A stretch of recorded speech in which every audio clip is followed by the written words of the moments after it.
السلام عليكم ورحمة الله وبركاته. أحبائي وإخواني إخوة الإسلام، معكم مستشار أحمد عبد ماهر في بث جديد عن موسم الحج. بما أننا حاليا في أيام عيد الأضحى، ودي أيام التشاريق اللي بيتم فيها رجم الجمرات، أنا عايز أقول حاجة. فوجئت أنه أغاني ليلى مراد يا رايحين للنبي الغالي هنيالكم وهنيالي، دي الأغنية بتقول كده، بتقولها ليلى مراد. طبعا بتقولها في وجود رجالات الأزهر ورجالات الدين ومن يسمون أنفسهم بالعلماء. أنا عايز أسأل، هل ده مش تجاوز في الدين؟ يعني كل موسم حج تتذاع هذه الأغنية. هذه الأغنية مخالفة لمفهوم العقيدة الخاصة بالحج. احنا متأسف، الشريعة الخاصة بالحج، الشريعة الخاصة بالحج بتقول ان انا بقصد بيت الله الحرام، مش بقصد مسجد الرسول.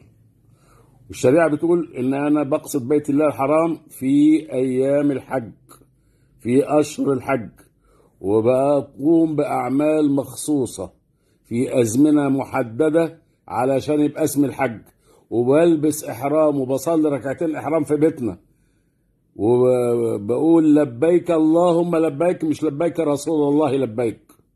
يعني انا رايح لربنا، ورايح الكعبة، ورايح لموقف عرفات، ورايح منى، ورايح مزدلفة، مش رايح للرسول. هتقول لي من حج ولم يزورني فقد جفاني.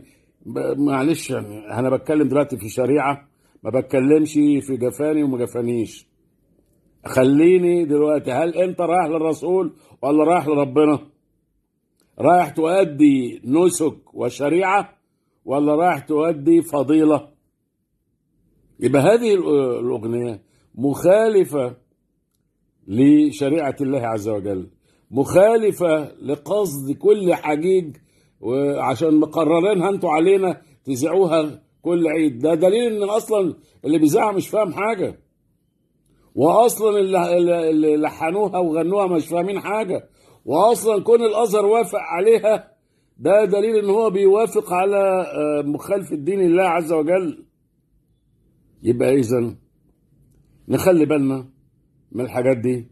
والرسول عليه الصلاة والسلام قال حديث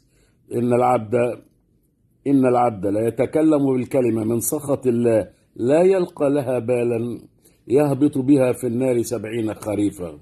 حديث اهو، إن العبد لا يتكلم بالكلمة من سخط الله لا يلقى لها بالا يهبط بها في النار 70 خريفا.